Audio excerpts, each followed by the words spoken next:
We record. There we go. Hey, students, is Mrs. Angel. I'm here with one of my favorite lighting designers, and I think he is just talented and amazing, and I adore this man. Coming from Vermont, Mr. Stuart Duke. Hi, everybody. Hey, Stuart. Thank you for talking with us today. One of your favorite lighting designers? Well, Okay. it's the whole thing. Have you ever worked with Laura Glover?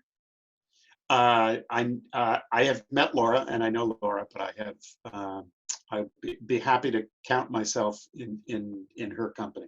She is like my fairy godmother. She was one of my mentors, and I think she would break my kneecaps if I said that if you were my favorite. I would get my knees broken. Of course. So I said you're a lighting designer. How long have you been doing that professionally, Stuart?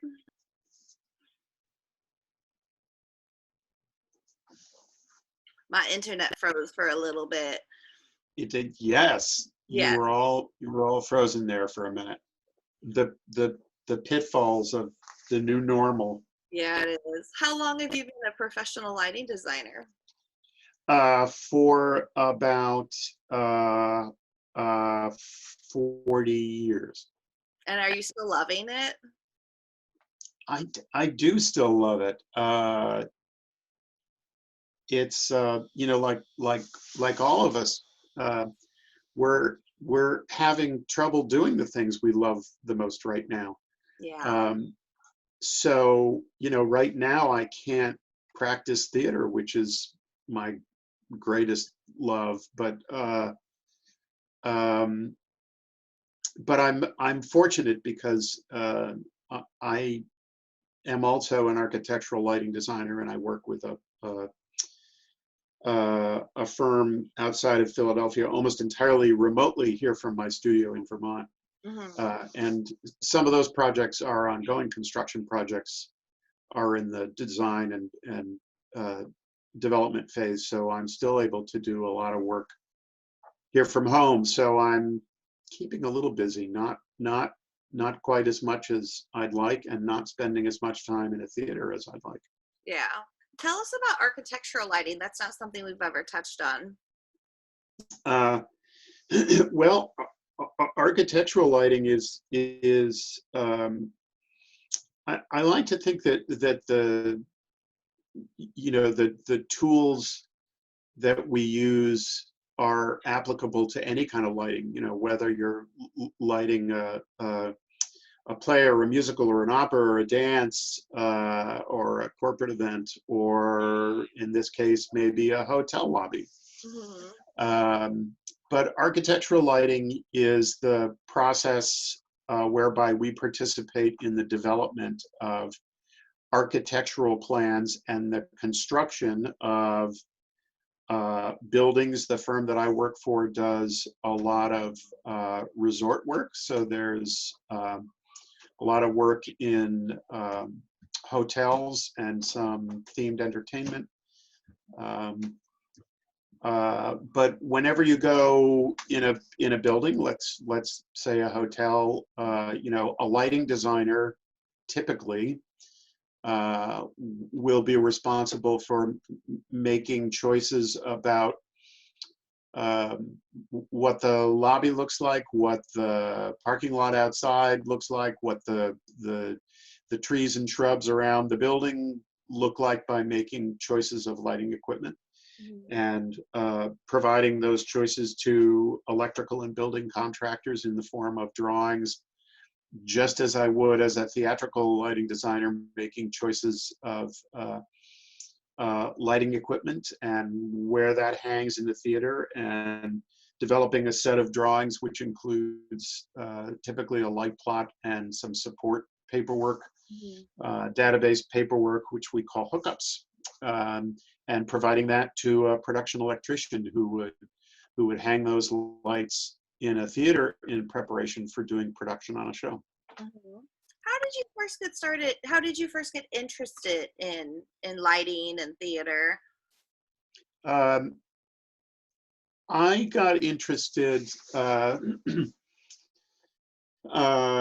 I got interested mostly, I think, when I was in high school, and on two fronts. I became, you know, a theater kid when I was in high school because I felt like at that point in my life I'd actually found my people.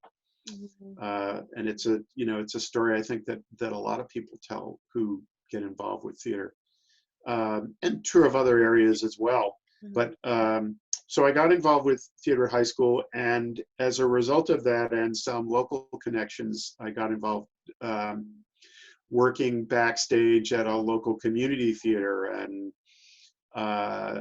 fortunately, along the way, I had a couple of people who sort of introduced me to the idea of stage lighting, Mhm. and I just kind of scraped along and figured out how to run cable and how to hang lights and how to point them and how to put a gel in a light, and made a lot of mistakes and blew up a couple of dimmers along the way. But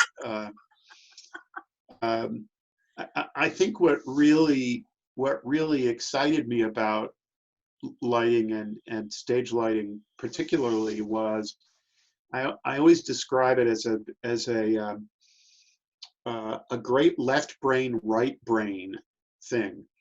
Oh yeah. There is, you know, on the one side, there's the art of it. There's that sort of incomprehensible, intangible art of lighting design and applying light and color and pattern to things that are going on the stage.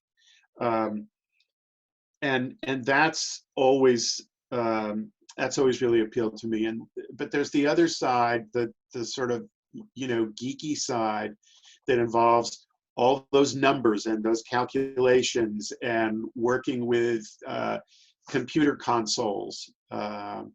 I was, you know, what we called back then, you know, an AV kid. Uh-huh. You know, I was one of those nerds that, you know, hung out and pushed, you know, overhead projectors up and down the hall. Uh-huh. And uh, so you know, I had that thing going on, and lighting somehow fell into place for me as something where I could be artful Mhm. and playful, and at the same time have, you know, kind of all that geeky number thing and computer thing going on. That's awesome. It's really cool. Do you have a type of because you've done so many different types of theater, musicals, plays, opera, dance. Do you have a favorite? Or do you like them each for different reasons? um, I like them.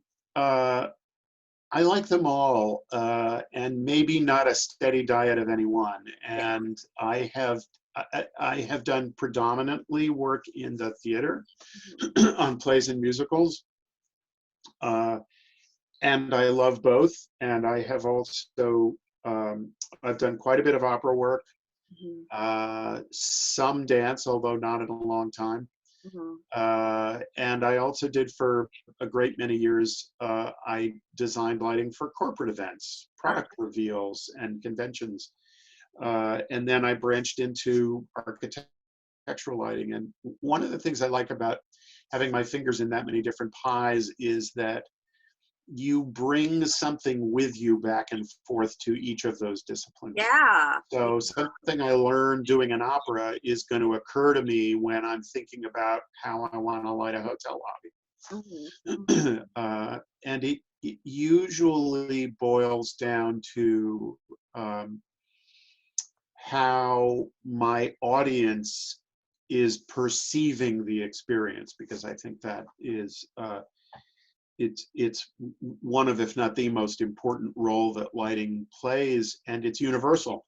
It does, you know, whether it's a play or a musical or an opera or a hotel lobby or a hallway, it's still the design process is about how you can help Mhm. your audience. And sometimes it's a, you know, what we traditionally think of as an audience, or sometimes it's a, you know, carload of guests.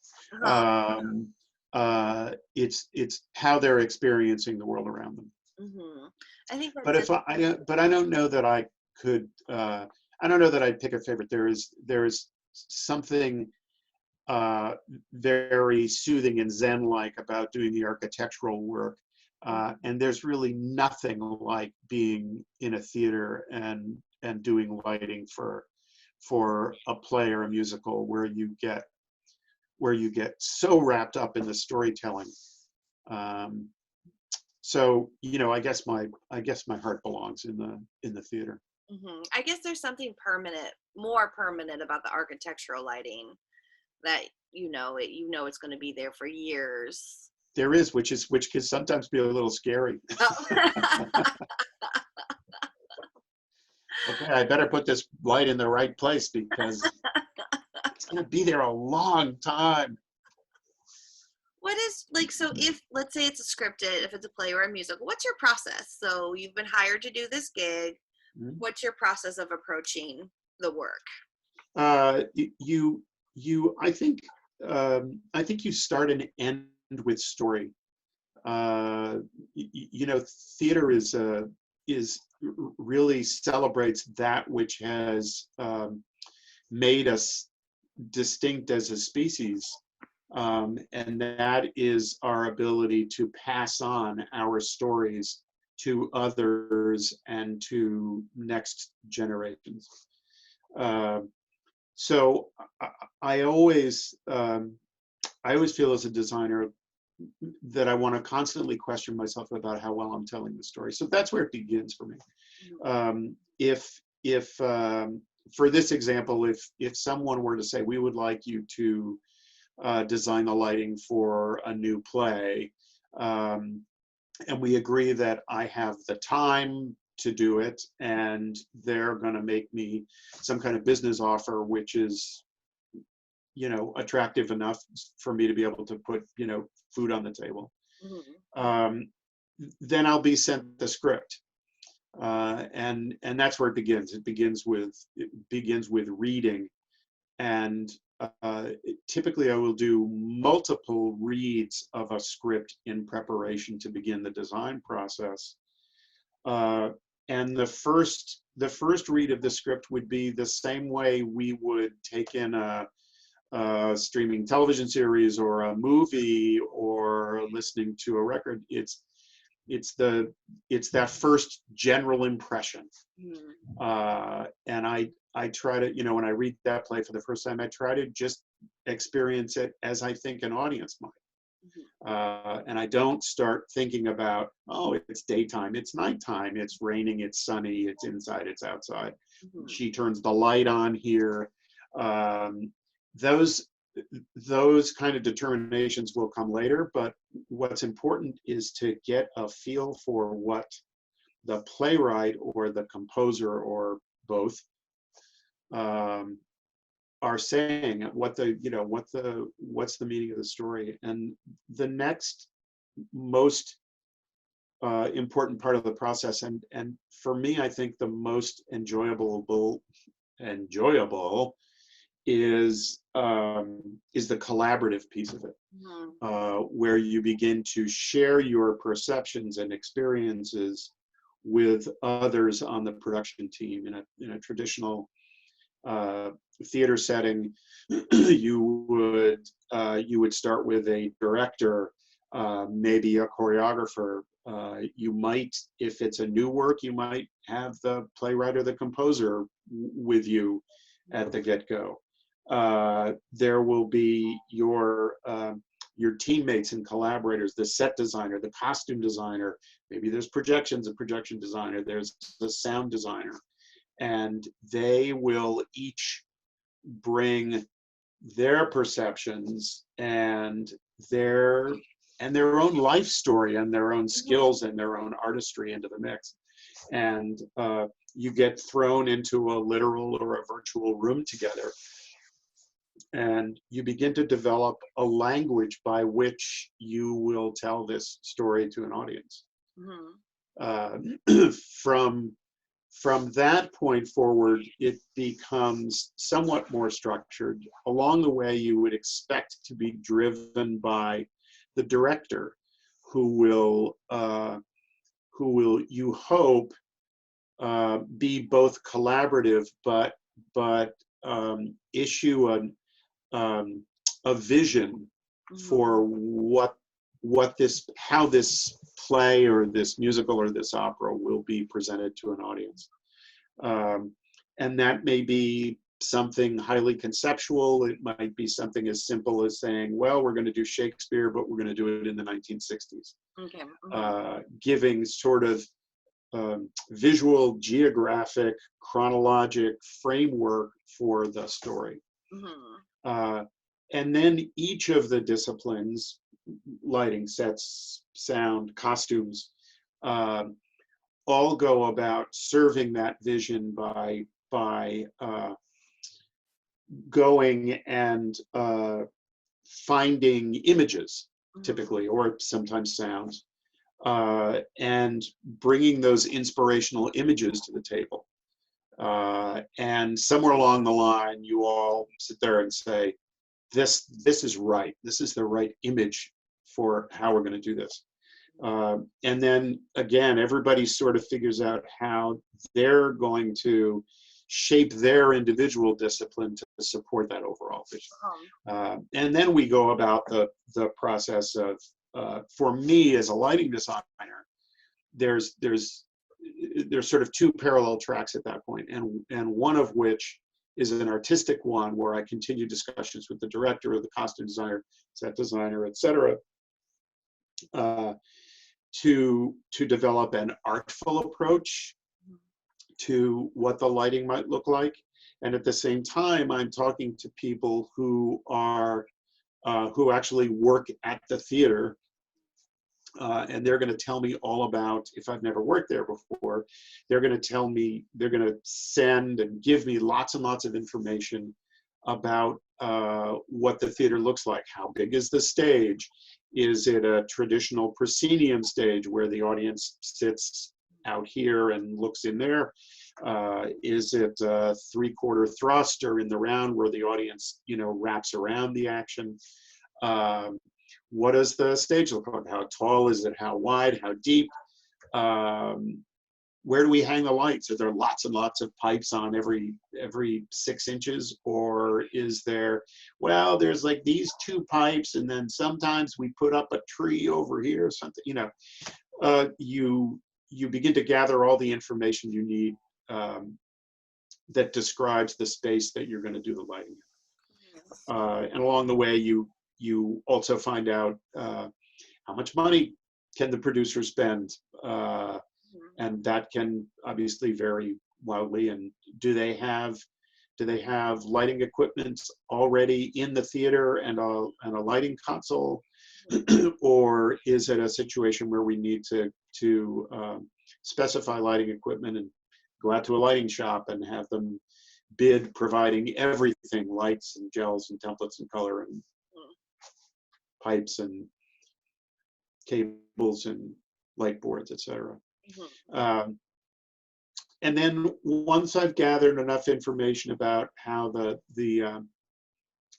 how the show, that sort of visual language, how we're going to try to create the artistry of this production, and I know all about the theater, then I make lots and lots and lots of notes,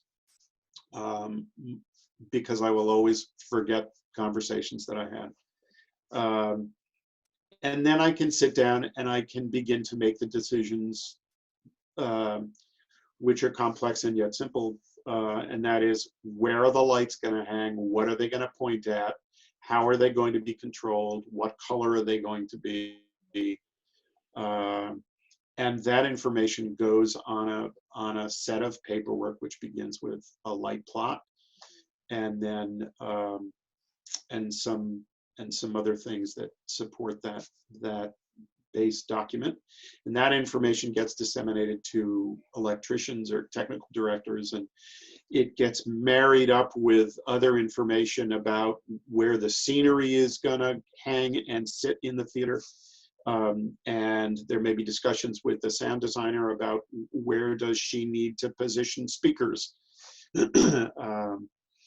And all along the way, it's about touching base. So during the decision-making process and the planning process and the execution of the design, you're constantly back and forth in contact with all of those players. people at the theater, the electrician, the technical director, the people that are building the scenery, the people that are painting the scenery, the people that are making the costumes. Lots of back and forth, lots of collaboration. Wow, that went on for a while, didn't it? It was great, though. It was great. I love I think I'm most struck by your saying how it's the right brain and the left brain.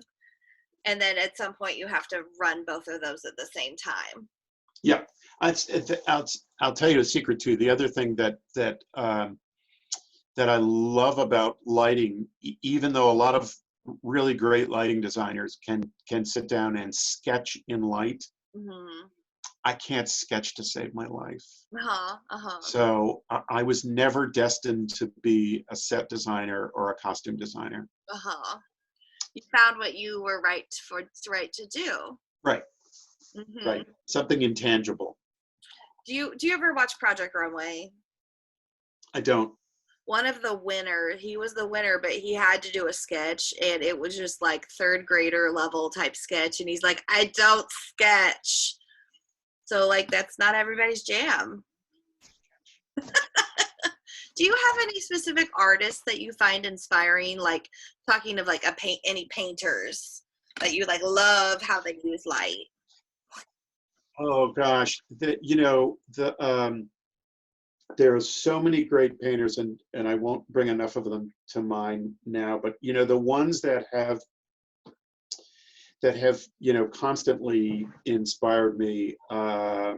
Edward Hopper painted so much light into his paintings, and frankly, masters like Rembrandt. It was all about light, light on surfaces and light in the air, and the quality of light in the morning and the quality of light at noon. I'm trying to think of some others, but it's interesting because when you think about getting inspiration about lighting from visual artists, you tend to think of it realistically, when in fact some of the greatest ideas that have made their way onto the stage have come from very abstract work. I remember working on a production a long time ago, where there was a Kandinsky painting featured in it, and the work, it was abstract, but it actually became the sort of driving vision that pushed all of us forward. And as a theater artist, you always hope to be pushed a little outside or a lot outside your comfort zone. And that's sometimes hard to do, and it argues for constantly going back and looking at visual art and experiencing art in different ways than just how you personally practice it. Because it is easy in a world that is often sort of structured, in numbers and lines and letters, that you can get very systematic in your approach, and sometimes that's good. I can sit down with just about anything and know, kind of where to put the backlight and kind of where to put the side light and kind of how to space the front light out. But you can very easily sort of get in a rut, and especially for those of you right now that are maybe getting excited and working at the theater, what I would encourage above all else is experimentation and fearlessness in failing, because that's how all of us got going. And with appropriate nods to safety, right now is the time when you want to get sloppy with it and make mistakes, because you'll learn a lot. Absolutely. I'm going to pause here and ask for everybody. This is our word. This is the word hand motion. Did you think of I asked you to think of a different, unique kind of word. Did you pick one, Stuart? Yes. It's avocado. Avocado. Man, I love me some avocados. Yep, there's only two things I do well in this life. One is I make great guacamole, and we haven't figured out what the other one is yet. What's your guacamole recipe? It's avocado, cilantro, fresh lime juice, onion, tomato, jalapeno, Ooh. and some salt. Uh-huh. That sounds delicious. Now I want some avocado. I do not put garlic in my guacamole. Other people do, but Mm-hmm. and other people don't put tomatoes in there. I put tomatoes in there. I love tomatoes. I have a student, Avi. He gave me permission to call him Avocado. And that made me very happy. So when you go, You better come up with the secret word then. have him come up with a secret word? No, he better know what this one is. Yeah, he better get this word. When you go for a walk, do you ever, like sometimes at sunset, I'm like, oh, this is such a beautiful color.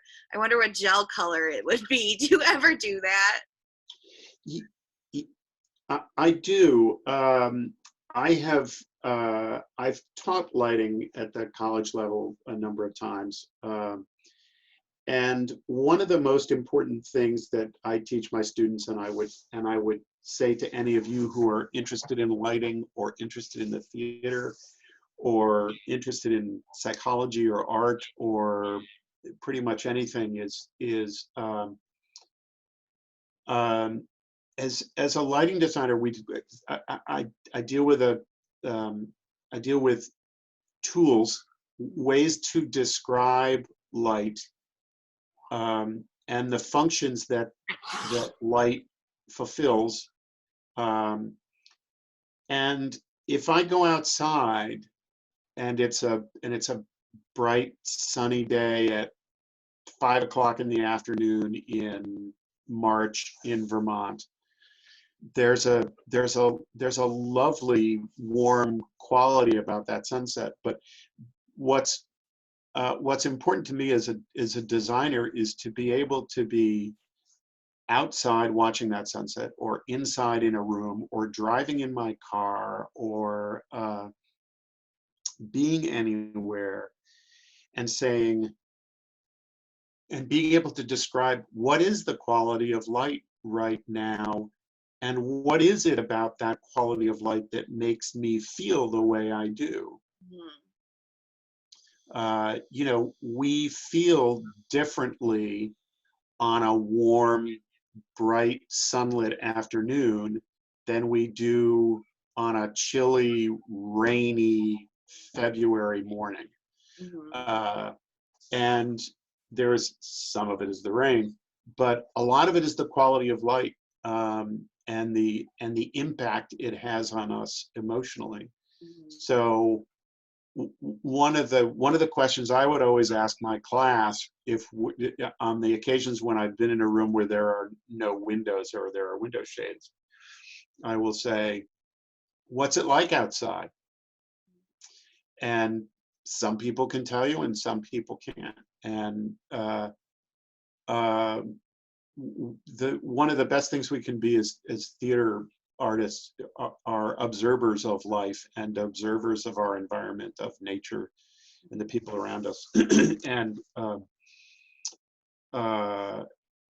again, in lighting, if I go outside and it's a beautiful sunset, I don't know that I think particularly in gel colors, but I appreciate that that golden salmon color of sunlight as it crosses the Connecticut River and lands on the mountains in New Hampshire has a very particular quality to it, and I can describe it in terms of intensity and color and distribution and brightness, and movement.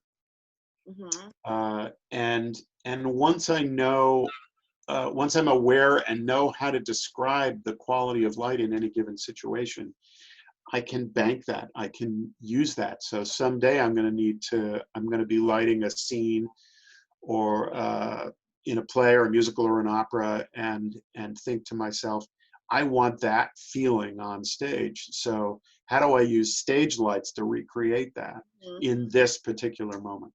Mm-hmm. Oh, that's lovely. I love it. You probably have all of these like file folders of these amazing different looks in your brain. I do, but I still, like anybody, I still struggle when it comes down to sort of getting them on paper. Yeah, that makes sense. One of the things that is the trickiest to learn as especially as a young lighting designer, is that we all know that the most important function of light is visibility, because that's how we function day to day. Unless we're vision impaired, and then we use different senses.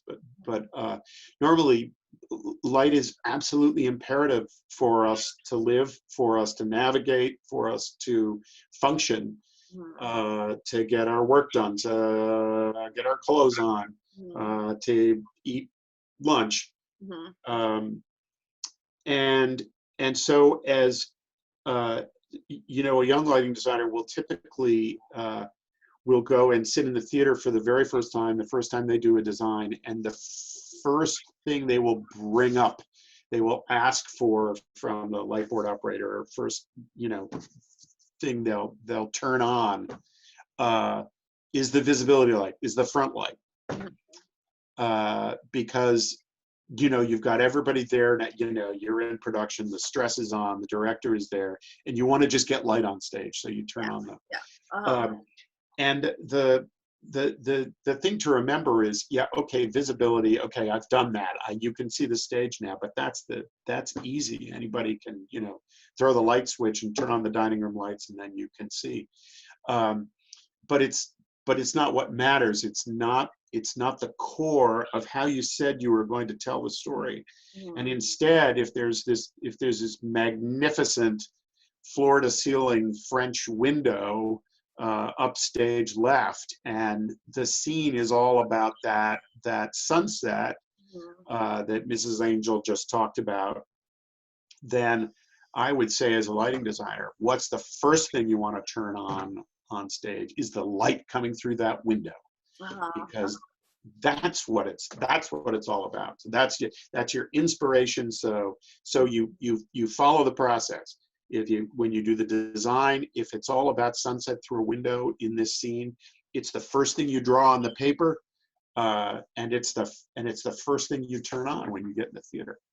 I love that. No, you're not going to be able to do the whole scene that way. You'll add some other stuff, some backlight and some front light, and other stuff to kind of blur it up a little bit. But give yourself the pleasure of knowing this is what I had in mind when I was outside and I saw that sunset. This is what I saw, and enjoy that. Turn that on. Turn channel 46 on to full. All that light coming through the window. Just take a breath and say, yep, that's what this is about. That's perfect. That's a perfect place to end the interview, Stuart. Have I gone on to? It's like 3 hours. I feel like I've been talking for 3 hours. You're perfect. You're perfect. And I'm going to stop, and then I want to. I have I want to show you this. So I'm going to stop the interview, and then we'll chit chat. But thank you so much for your time, Stuart. Great. Thanks, guys. Good luck to you all. Thank you.